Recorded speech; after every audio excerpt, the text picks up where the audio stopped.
বিজেপির দেওয়াল লিখন মোছার অভিযোগ, তৃণমূলকে হুঁশিয়ারি দিলীপ ঘোষের। খড়গপুরের ভগবানপুর শিবনগরের ঘটনা, বিজেপির অভিযোগ অস্বীকার করেছে তৃণমূল। শঙ্কর প্রতিনিধি রয়েছেন আমাদের সঙ্গে। শঙ্কর, দেখো, বিজেপির যে দেওয়াল লেখন চলছিল সেই দেওয়াল মুছে দিয়েছে তৃণমূল। এই অভিযোগ তুলে যখন সংবাদ মাধ্যমে তার নাম খড়গপুর সদরে বিধানসভাতে কেন্দ্রের প্রার্থী হওয়ার দৌড়ে এগিয়ে রয়েছে, তখন তিনি সকালবেলা দিলীপ ঘোষ সেখানে পৌঁছায় এবং কর্মীদের সঙ্গে চাচক্র করেন এবং তৃণমূল নেতাদেরকে কুৎসিত ভাষায় বলেন যে যারা এই কাজ করিয়েছে, যে নিজের যে কুকুর যে হয় গলিতে নিজের শের হয়, এবং এরপরে আমি লিখে যাচ্ছি কারো যদি মায়ের দুধ খেয়ে থাকে তাহলে এইবার দেওয়ালটা মুছে দিই।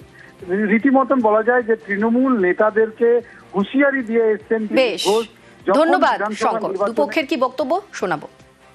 কুত্তা भी अपने घर में शेर होता है। ওয়ার্ডের মধ্যে অনেক দাদাগিরি, কিন্তু দাদারও তো দাদা আছে। দেখা যায় ইলেকশন আসুক, আজকে তো আমরা তার সেই দেওয়ালের উপরে লিখবো। আমি এক্ষুনি লিখবো, দম থাকলে আটকাক, কত মায়ের দুধ খেয়েছে দিলীপ ঘোষকে আটকাক, আমার দেওয়াল আমার লিখবো, আসুক সামনে।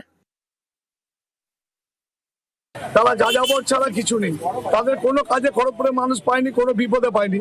আর আমি একটাই কথা বলবো বিজেপি আর দিলীপ বাবুর উদ্দেশ্যে, যে আপনাদেরকে খড়গপুরের মানুষই মুছে দেবে, আর পশ্চিমবাংলার থেকে বিজেপিকে এমনিও মানুষ মুছে দেবে, নতুন করে দেওয়াল মোছার দরকার নেই। বিজেপির ব্রিগেডে হিন্দুত্ব বাঙালিয়ানায় শান, দক্ষিণেশ্বর মন্দিরের আদলে মোদির ব্রিগেড মঞ্চ।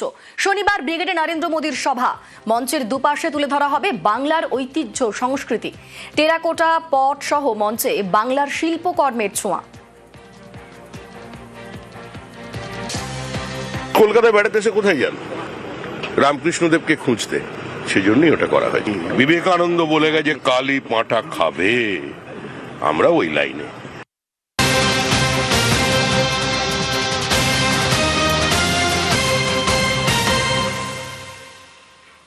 লোকভবনের শুভেন্দু অধিকারী রাজ্যপালের সঙ্গে সাক্ষাৎ। শুভেন্দু অধিকারীর রাজ্যপাল আর.এন. রবির সঙ্গে সাক্ষাৎ শুভেন্দু অধিকারীর।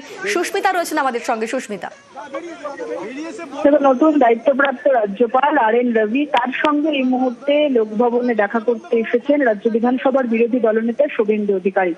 যদিও যেমনটা জানা যাচ্ছে তিনি সৌজন্য সাক্ষাৎ করতে এসেছেন। গতকালই দেখা গিয়েছিল মুখ্যমন্ত্রী মমতা বন্দ্যোপাধ্যায়, বিমান বসু সহ একাধিক রাজ্য রাজনীতির উচ্চতর ব্যক্তিত্ব তারা এসেছিলেন রাজভবনে এবং তারা রাজ্যপালের সঙ্গে সাক্ষাৎ ছেড়েছেন।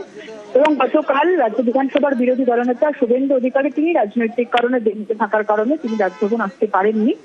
সে কারণেই আজ এসেছেন তিনি লোকভবনে রাজ্যপাল আর.এন. রবির সঙ্গে দেখা করতে। সৌজন্য সাক্ষাৎ বলেই মূলত জানা যাচ্ছে। তবে আরো কি কথা হলো কিংবা আর কোনো আলোচনা সভা, আজকের প্রথম সাক্ষাতে আর কি কথা হলো সেটা আগামী কিছুক্ষণ বাদে শুভেন্দু অধিকারী তিনি বেরোবেন। শুধুমাত্র সৌজন্য সাক্ষাৎ নাকি আরো কিছু গুরুত্বপূর্ণ আলোচনা হলো, কারণ নির্বাচন সামনে রয়েছে। সবটা মিলিয়ে কি আলোচনা হলো সেটা আর কিছুক্ষণ বাদে শুভেন্দু অধিকারী বাইরে এসে তিনি সাংবাদিকদের মুখোমুখি হবেন, তারপরে স্পষ্ট হবে। একেবারেই সুস্মিতা, নজর থাক। ধন্যবাদ।